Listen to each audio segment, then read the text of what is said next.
So, hello and welcome to the Eating Disorder Therapist podcast. I'm Harriet Frew, your host, and I'm here to support you in finding peace with food and overcoming disordered eating. So, I've been doing this podcast now for almost 4 years to the day. Cannot believe it.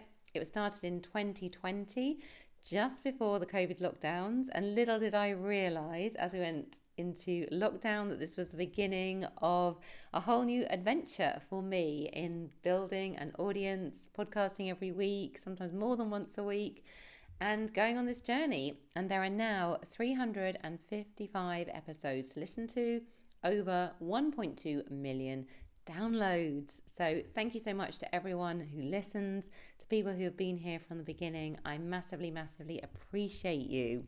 So things are changing a bit on the podcast. So you might have noticed recently that additional short episodes have been dropping on Wednesdays, and these are also featuring on my Substack as written articles. So if you'd like to receive written articles, you can subscribe to my Substack, and the link is in the show notes below. Now, I am taking a break from interviewing guests for a little while, and some of you might be disappointed with that, but if you really miss those guest episodes, there are tons to go back and listen to. So do go back through the catalogue of those 355 episodes. Well over half of those are guest interviews and people that I've spoken to from all over the world on a whole variety of different topics. So please do go back, as so much value. So I'm going to be getting a bit more personal, going to be doing a lot of solo episodes, sharing more of my ongoing healing journey, and it's going to be less formal, delving into some topics as well that I haven't explored much before, but it will all be eating disorders related. But I felt like I wanted a bit of a change. I wanted to connect a bit more with all of you guys, and yeah, I just felt like some fresh energy to the podcast. So I hope you're going to be with me along the ride, along this journey. And I hope you enjoy the episodes. But do let me know. You can get in touch with me on Instagram at the eating disorder therapist _. Drop me an email, harriet.frew@gmail.com, or on Substack, or you can comment below. So just get in touch with me and let me know what you think. So today, what I want to talk about is being the eldest daughter and eating disorders. So I want to just drop a disclaimer before I jump in today to say that you might relate to some of these themes even if you are not identifying as female, and you might also relate to some of these themes and you're not the eldest child. So I don't want to kind of give the message that the information I'm sharing is exclusively relevant to people who are eldest daughters. So yeah, just want to kind of say that in the beginning. So you take what's helpful for you, reflect on what you really relate to or not. So some of you may realize I am the eldest daughter in my family. I am the eldest of 4 girls. And I know for myself growing up, I found it really hard to relax. I was a bit of a responsibility holic. I was very much the stereotypical eldest child. And I remember as a young woman, particularly, I'd feel very envious of my friends who were just much more relaxed and going with the flow. And I remember when I was at Sheffield University many years ago, when I was kind of awake early in the morning, getting on with my work, all these seemingly important tasks, which were probably not really that important at all. I just remember like my next door neighbour was able to sleep until midday, with effortless ease, just like chaotically just going with the flow, eating crisps at 3 o'clock, drinking a glass of wine whenever. Friends would come and go, never mind whether lectures were going on, or I say deadlines. Life was much more, for my friend next door, about living and squeezing the juice from every moment, whereas I just could not grant myself that wonderful sense of freedom. And although I deeply enjoyed my university lifestyle to some degree, it was within restrictions and self-imposed limitations. So I was always trying to be in control. I was the good girl. So if I was late in the bar the night before, I'd still be up early and studying the next morning. And I was pretty organised and practical. I'd rarely miss a lecture, even the most boring, irrelevant ones. And I would never like eat cereal for dinner or drink wine at 11 o'clock in the morning. I had to have a proper cooked meal and be responsible. I very much thought there was a right and a wrong way of doing things. And when I had friends over as well, I couldn't really allow myself to relax and go with the flow. I always was so much more worried about everyone else being okay, having a really nice time, all of that. It was very hard for me to just be in the moment. And it's something I really noticed now seeing my own daughter, who is almost 19, and just being so much more relaxed than I was at that age. She's much more spontaneous, much more in the moment, much more just up for, just like eking all the juice out of life in a very relaxed way. Whereas for me at that age, I was always like over monitoring, controlling, trying to create a sense of safety and trying to kind of manage everything. So there was a strand for me of over control running through all the minutiae of my life. And it really gave me a sense of safety. And I found it really challenging to exhale, just be, and I was like constantly on my guard. But why? So I guess it's complicated, isn't it? There's not one reason why I was like that. And it's certainly not wholly accountable to me being the eldest child. But I think it does play a part in my sort of story, in my journey. So I am the eldest of 4 girls. And I was raised, interestingly, by 2 parents who are both eldest children too. So oldest children, I guess, from all the research that we look at, we know they tend to be the responsible, kind of dutiful ones, the caring of others ones. And it's often a natural consequence, because if you are the firstborn child, you're the example to your younger siblings. You've got to be kind of like the responsible, good one. And the family system often requires you to kind of help, be more like another adult, muck in with the younger siblings.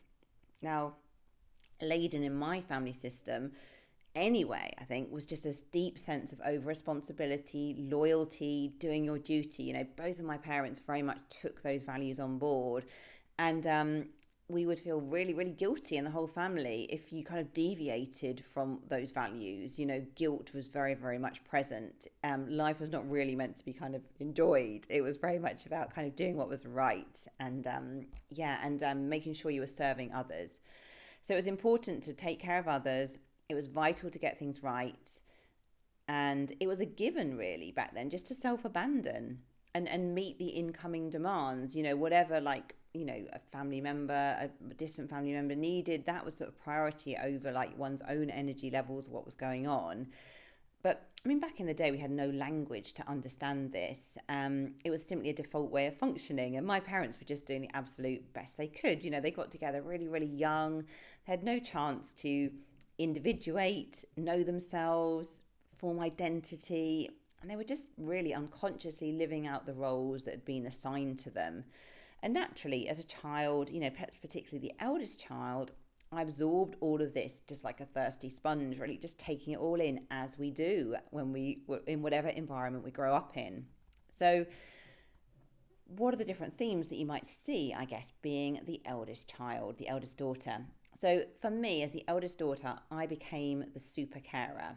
So I'm one of 4, but I was very much a second mother to my youngest sisters, to my sisters 3 and 4.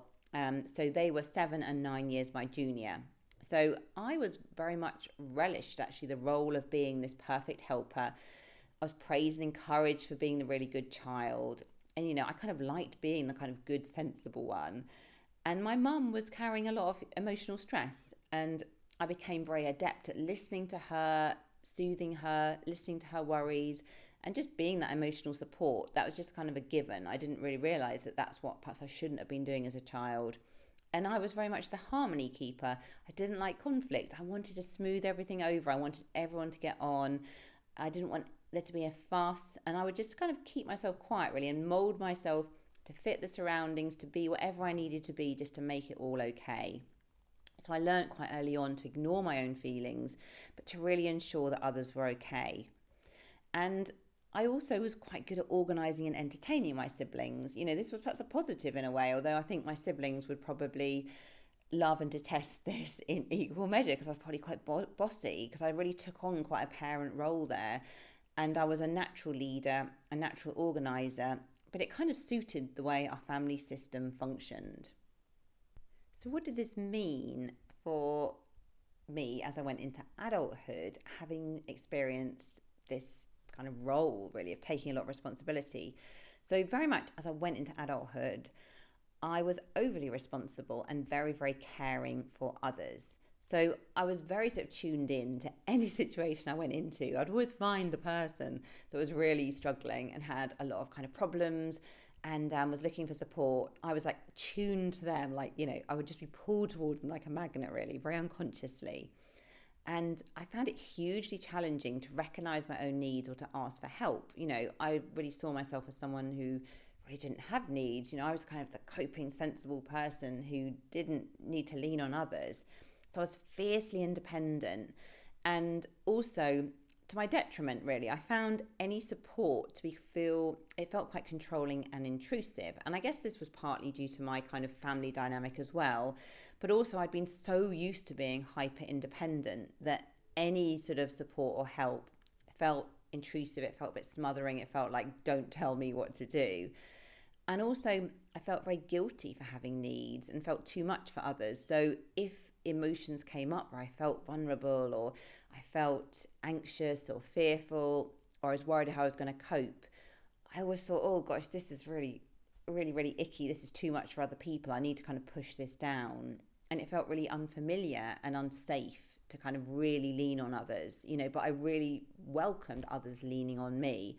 And that was a very safe way as well for me, because in a way, if I allowed others to lean on me, but I just sort of pushed my own stuff down, I was very distracted by other people's problems, and it allowed me to avoid my own problems and allowed me to kind of control my relationships, really. I mean, not in the usual kind of bossy, controlling way that we might understand, but more in a sort of subtle way where I was not really revealing much of myself, but I was, taking everyone else's stuff on board.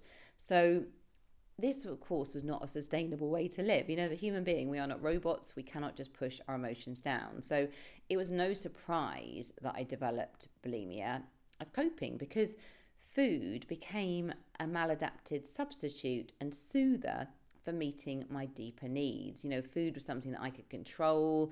It was a distraction. It was something to focus on. It was very soothing. Yeah, it was something I could kind of lean on, really, when I was trying to be hyper independent and do it all on my own. And interestingly, in my recovery, I unconsciously gravitated towards a healing profession. I wanted to train as a counsellor. At the age of 23, I made that decision. And of course, I was unconsciously repeating the familiar patterns of my youth. I mean, I think many of us who go into helping professions, we are wounded healers, and we are seeking to heal ourselves through helping others. But of course, that's not a healthy way to be living long term. So thankfully, I did have quite a lot of therapy. And through that therapy, I began to decipher and make sense of my dysfunctional coping. So I really had to learn to listen to and accept my deepest needs and learn to become much more vulnerable and to feel safe with that.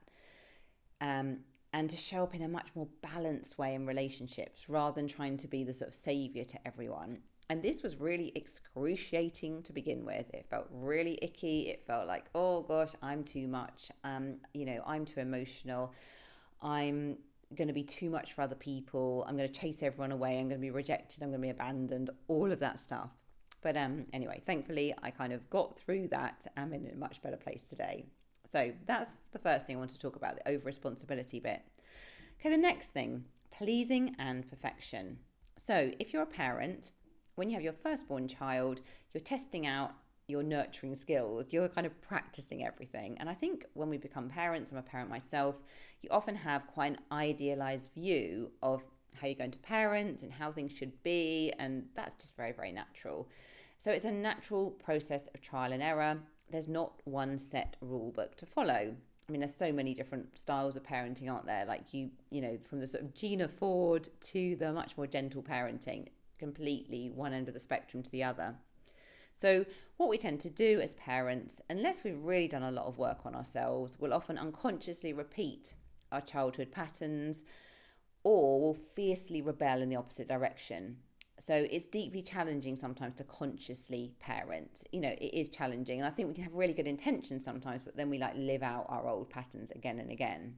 So it's normal practice as well as a parent to have stricter standards and rules with your eldest child because of by the time you got to the younger siblings, particularly if you have a larger family, you tend to be much more relaxed and less fear-based. But with your first one, you're hyper vigilant, you want to get it all right, you want to do a really good job, so your fear antennae are really raised.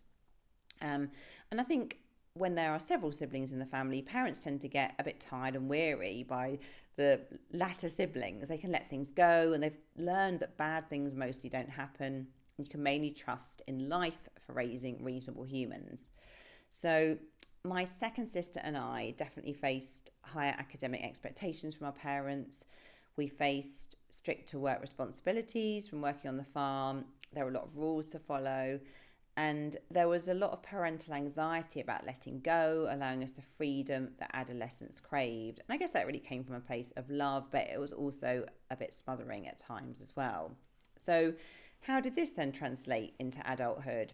So I guess the outcome for me was I felt very clearly that there was a right and a wrong way to do things. So the world became very black and white.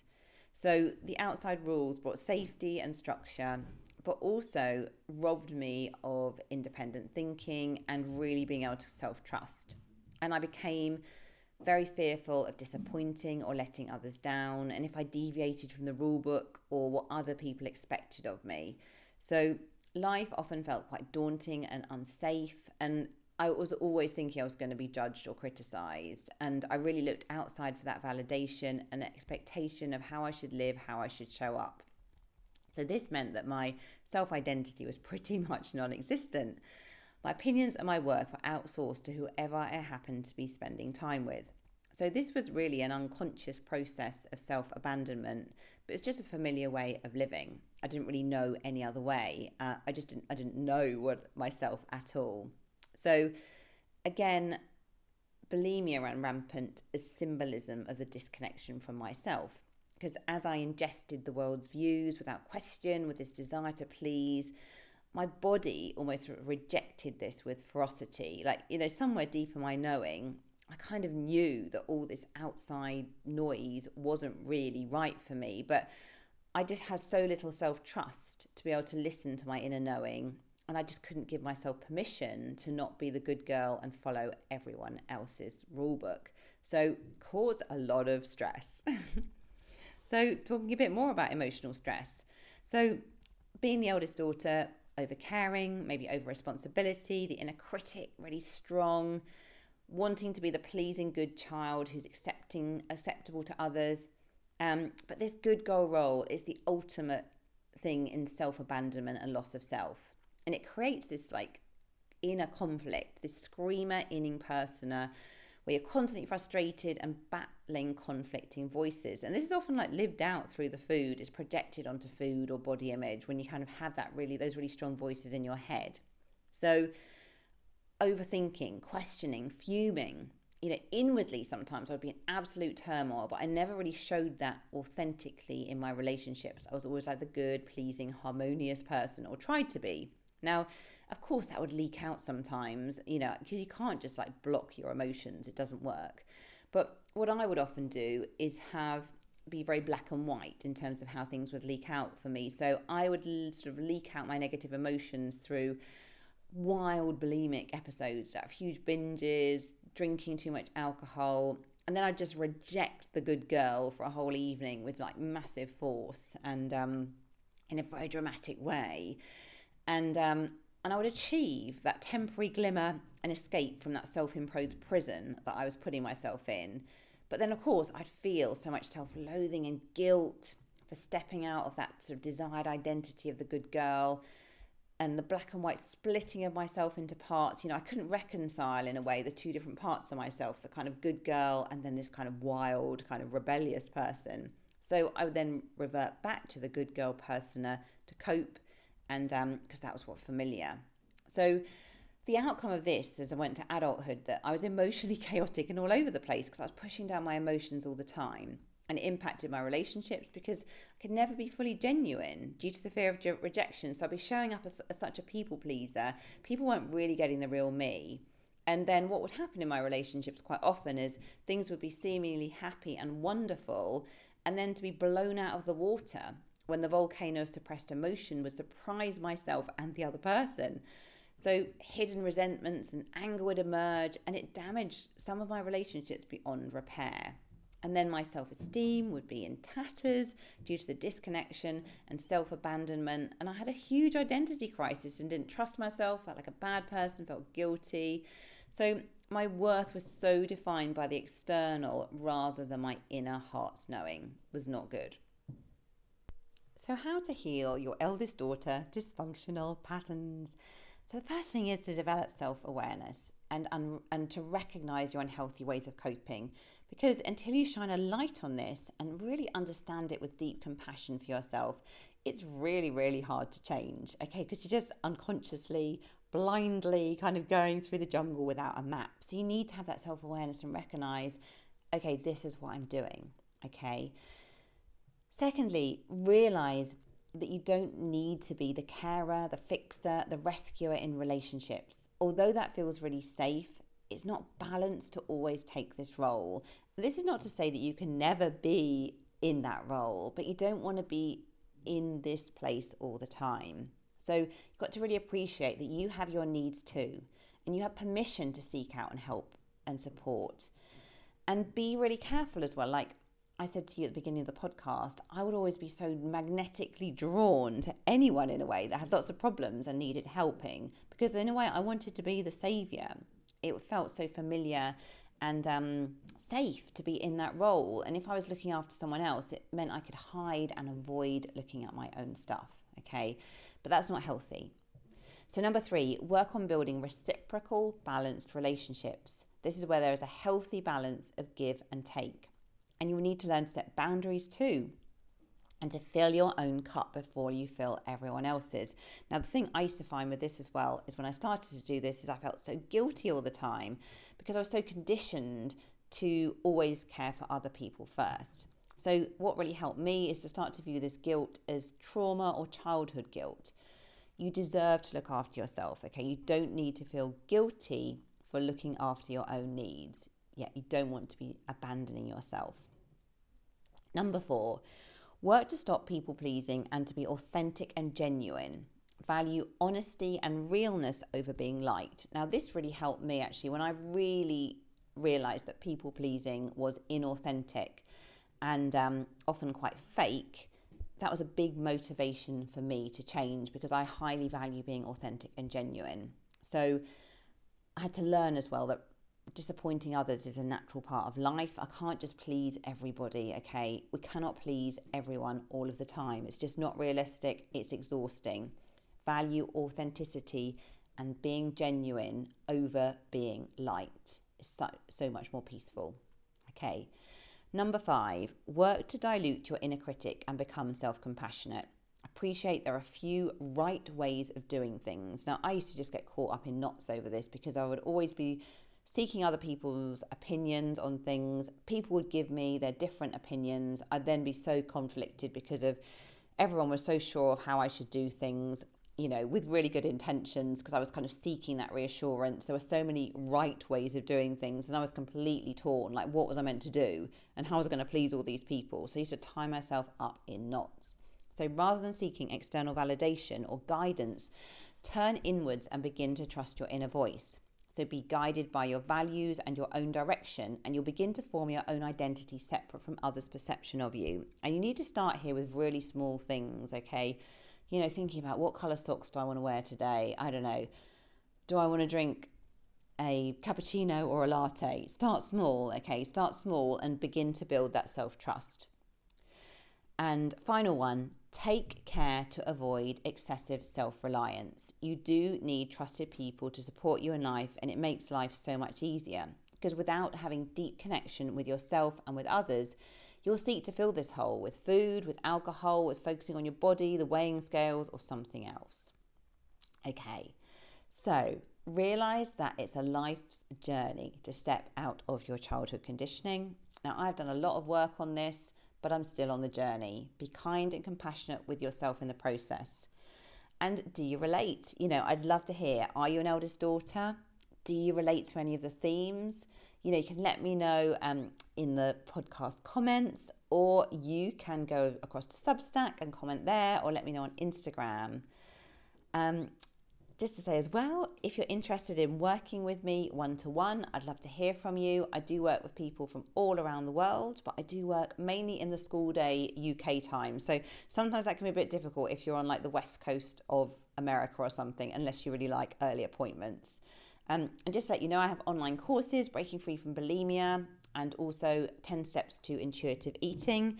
And if you're a professional listening, I have eating disorders and body image training. Okay, links are all in the show notes. So thank you so much for listening, and I look forward to sharing another podcast episode with you very soon.